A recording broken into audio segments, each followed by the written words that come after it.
당연히 감정이 좋을 수가 없죠. 가장 부정적인 의견이 많았던 국가가 이제 한국이었다. 한국인들 눈에는 이게 좀 겸손을 떨어도 잘 봐주기가 힘든 애들이 함부로 행동해. 중국 사람들은 전혀 이해를 못해요. 왜 다른 나라 사람들이 자기들을 싫어하는지 이해를 못하고 있죠. 근데 중국에서는 남은 별로 중요하지 않거든요. 자기들끼리도. 그러다 보니까 전 세계 어딜 가나 이제 똑같은 욕을 먹고 있어요.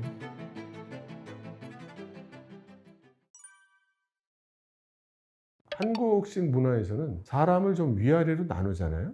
버스에서 옆에 사람이 딱 타면 우린 본능적으로 존댓말을 써야 될 사람인지 반말 써도 되는 사람인지, 이 사람이 그 사회적 신분이 어느 정도 되는지, 이런 거를 좀 이렇게 나누지 않습니까? 근데 중국은 평등의 국가니까, 평등 가치가 강력한 국가니까 그런 게 별로 없어요. 그래서 중국 사람들이 이제 한국 사람들 한국에 와서 하는 행동이나 이런 걸 보면 한국인들 눈에는 이게 좀 겸손을 떨어도 그 잘 봐주기가 힘든 애들이 함부로 행동해. 이제 이런 시각이 존재하는 것 같고, 그거를 중국 사람들은 전혀 이해를 못해요. 그러니까 남들이 그런 시선으로 자기를 보고 있다는 걸 전혀 의식을 못해요. 그래서 중국 사람들은 왜 다른 나라 사람들이 자기들을 싫어하는지 이해를 못하고 있죠. 말을 들어도 너희들 시끄럽잖아.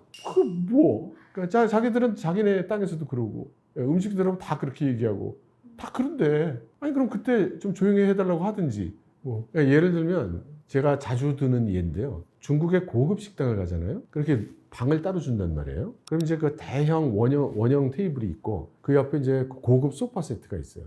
그러니까 먼저 온 사람들은 거기 앉아서 기다리라고. 그리고 그 방 안에는 대개 텔레비전이 큰 게 벽걸이 텔레비가 걸려 있어요. 그러면 중국 사람은 딱 들어서 제일 먼저 하는 게 그 텔레비 켜놓는 거예요. 그래서 무슨 채널이 됐든 하여튼 뭔가 시끄러운 소리가 막 나와야 돼. 그러니까 거꾸로 조용하면 적막한 상황에 가면 그걸 못 견뎌요. 그래서 뭔가 소리가 나와야 돼.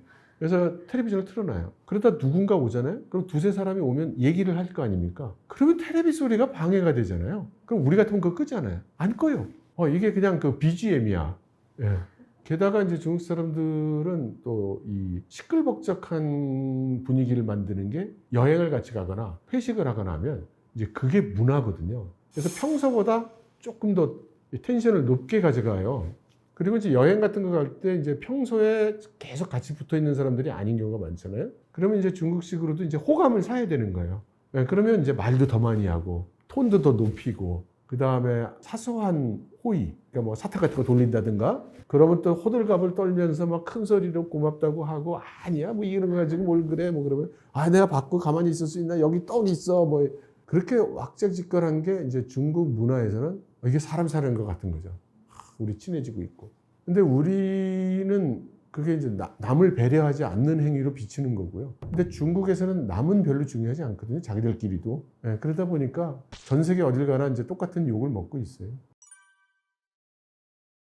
한국의 대인 문화는 당신과 나, 유앤아이예요. 그래서 한국은 그들이라는 표현이 별로 대화 중에 없어요. 항상 너희들은 말이야, 뭐 우린 말이지, 뭐 이렇게 대화하고, 너희 입장은 뭔데 우리 입장은 뭐고, 그 다음에 나라에 대해서 그렇게 생각하죠. 그러니까 아세안 그러면 잘 안 떠올라. 왜냐하면 나라가 여러 개거든.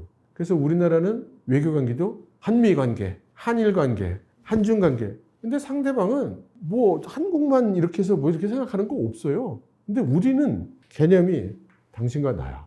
그래서 당신과 내가 친구가 되든지 적이 되든지 하여튼 뭐 이런 거예요. 근데 중국 문화에서는 너무 커. 땅덩이 너무 크고 사람 너무 많아. 이거 다 뭐 어떻게 케어할 수가 없어. 그러니까 이 험한 세상에 우리 따뜻하게 같이 잘 살면 돼요. 여기 내 가족, 내 친구들, 내 주변 사람들, 요렇게 우리 요것만 잘 살면 돼요. 그 바깥은 난 몰라. 그것까지 내가 14억을 내가 어떻게 신경 써? 요것만. 그러니까 요렇게 생각하는 거예요. 대부분의 중국 사람은 한국에 대해서 별 생각 없어요. 그러니까 별로 관심이 없어요. 한마디로. 우리나라가 혐중 정서가 높다는 건 그만큼 중국에 대해서 신경을 쓰고 있다는 얘기입니다. 근데 중국에서는 일반적으로 한국에 별로 신경 안 써요. 혐한 정서가 높으냐? 그거는 두 단계로 나눠 생각해야 돼요. 일단 중국에서도 이제 그런 거 조사를 하려면 설문조사를 하거든요. 근데 중국 사람들은 누구를 싫어한다, 밉다 이런 얘기를 거의 안 해요. 왜냐하면 문화가, 우리나라 문화에서는 싸워도 그날 저녁에 소주 한잔 마시면서 풀자 뭐 이렇게들 하잖아요. 근데 중국은 일단 싸우면 그걸로 끝이에요. 그 사람하고는 이제 평생 좋아지긴 틀렸어. 그래서 거기까지를 가지 말아야 되는 거예요. 그래서 마음속으로 저 사람은 좀 싫다라고 생각해도 표현 안 합니다. 그래서 설문조사를 해도 한국에 대해서 어떻게 생각하십니까? 그러면 속으로 싫어도 예, 뭐 한국 좋은 나라죠. 뭐 이렇게 대답을 하거나 최소한 그 감정을 자극하는 얘기는 안 한다고요. 그러니까 이런 설문조사를 어떻게 하냐면 인터넷 같은 걸로 무기명으로 이렇게 하는 거예요. 그러면 거기에 대답을 하는 사람들은 일단 대단히 소수라는 점을 좀 이해하셔야 돼요.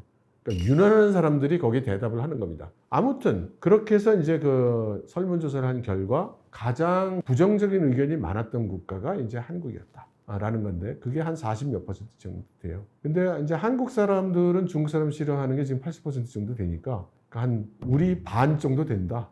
이렇게 일단 볼 수 있고, 두 번째는 싫어하는 정도의 차이가 커요. 제가 만나본 많은 분들이 중국을 싫어하는 정도가 거의 원수 대하듯이 싫어하는 분들이 꽤 있던데 중국에서 그렇게 심하지 않습니다. 그런데 부정적이라는 건 뭔가 불유쾌하다, 불쾌하다 그런 정도 수준이 많은 것 같아요. 그러니까 여기 한국 분들은 별로 의식을 안 하지만 지금 우리 윤석열 정부 들어선 다음부터 계속해서 미일과 손잡고 중국에 대항을 하는데 그게 만약에 이제 경제적인 문제 같으면 그래도 이해가 되는 거예요. 근데 군사적으로 대항하겠다고 하니까 그럼 우리하고 총 마주대고 싸우겠다는 건데 좋은 감정이 있을 수가 없죠. 일본은 완전히 미국에 붙어서 중국하고 한판 해보겠다고 지금 하고 있으니까 똑같죠. 한국하고 똑같죠. 당연히 감정이 좋을 수가 없죠. 중국 젊은이들 중에 그 국뽕 그룹이 있어요. 그래서 뭐 위대한 중국이고 우리 중국이 뭐 최고고 우리 공산주의 사상이 최고고 우리 시진핑 주석이 너무나 위대하고 이런 식으로 생각하는 일부 젊은이들이 있는데 아마 그런 사람들 때문에 그런 얘기 하시는 것 같아요. 서유럽 국가들하고 사이가 안 좋죠. 노르웨이, 핀란드, 뭐 덴마크 이런데 북구 국가들이 특히 안 좋고. 근데 사실 그 중동이나 아프리카 지역에서는 중국에 대한 호감도가 많이 좋아졌어요.